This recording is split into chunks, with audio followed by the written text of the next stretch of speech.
Welcome to Whiteboard Friday. This week we're looking at do the rich pay their share? There's been some numbers going around on social media which talk about the amount of tax that high income households pay. And the numbers are pretty impressive. So households earning over $150,000, there's roughly 14% of our households in the country that earn over $150,000.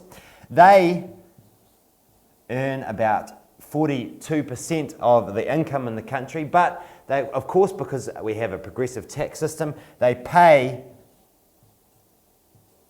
around half of the total tax in the country. So 14% of households paying half the total tax. Now, when you take into account the benefits that the welfare system and working for families and child tax credits and all those sorts of things that happen, then the share that they pay, the net tax that they pay, is even higher again, roughly 73%. So almost 3/4 of the net tax in the country is paid by households that are earning over $150,000. So a lot of people saying, yes, the rich do pay their share.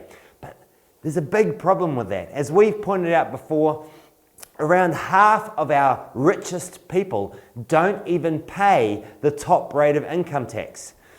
What is happening? I'm confused. How come rich people pay so much tax and yet rich people aren't paying tax? How can this be?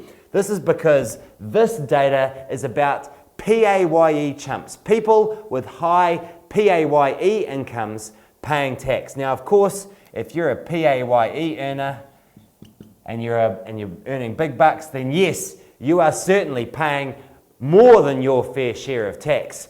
But there are ways for rich people to earn income which don't show up in the PAYE system. There's ways for people to live and make money off their assets that don't turn up as cash income which gets taxed like PAYE.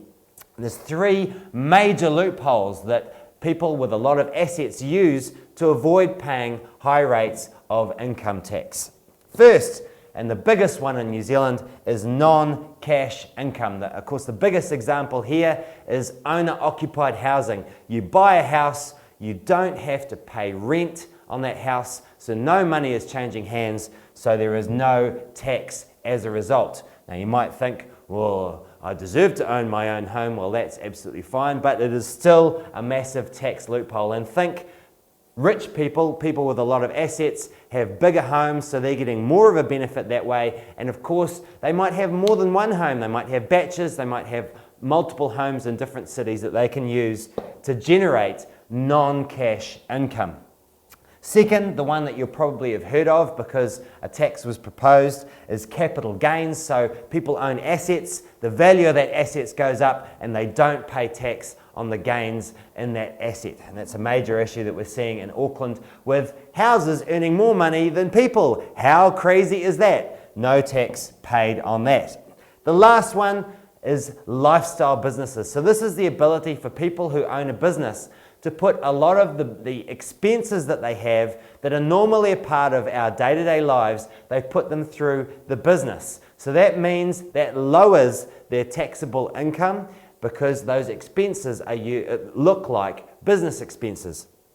This is how a lot of small businesses operate, but particularly businesses that involve property again, things like farming. This is how we see businesses, farmers having the latest ute every year, and yet their children still qualify for student allowances. That's sort of an apocryphal example about dairy farmers, but that is because they are able to run a lot of expenses through their business and therefore reduce the amount of tax that they pay. So you can see that while people earning PAYE income pay their fair share of tax, that doesn't apply to all rich people because people with a lot of assets can arrange their affairs in ways that mean they don't have to pay as much tax as other people. The good news is that a comprehensive capital income tax, which we, the Morgan Foundation, have suggested, would actually take care of a lot of these issues and ensure that all these loopholes are closed. And then all rich people would truly be paying their fair share of tax.